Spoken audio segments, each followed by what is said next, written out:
Okay, good day diha mga bossy mga master. So sa karon nga atong gikuag cover usa ni siya ka motor sa power window no, Hyundai Tucson nga unit. Ang problema ani niya, inig-switch na ko dito sa main switch, mo response ra yang up and down pero dili mo work yang window. So nay problema sa gear sa motor no. Pero goods pa kayo ang motor mo respond pa man. Dayon diri sa individual switch nabantayan nako, inig-switch nako sa individual niya mo response ang down, pero inig-switch nako ang individual sa up, dili siya mo work. Dili mo response ang motor. So nay problema. Yan, switch limpiyon sa nato. So, mo na yung normal, mo na new, then kaning damage, mo na itong inisdan. Yan, nangapangag na. So, mag-krag-krag-krag na lang siya. Dili siya kapadagan sa mechanism, no?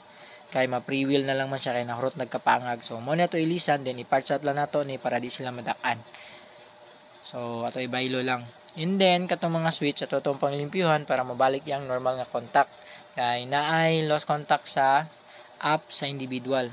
So, hotdog ito limpyo tanan. And then, kung kisa ito naka-encounter yung nani nga problema mga bossy mga master, pwede na kayo ko ninyo makontak rin sa akong Facebook page, no?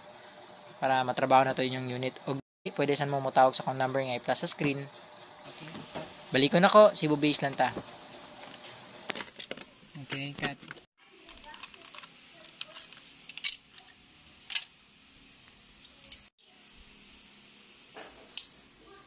Okay, go. Stop. Ayaw.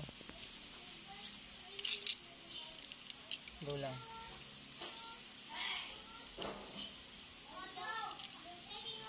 So, nga siya carbonize, o, nag-itom-itom, diba? Apa. So, napon siya lost contact. Okay, so ato aning i-testing sa before nato ipangbalik ang cover.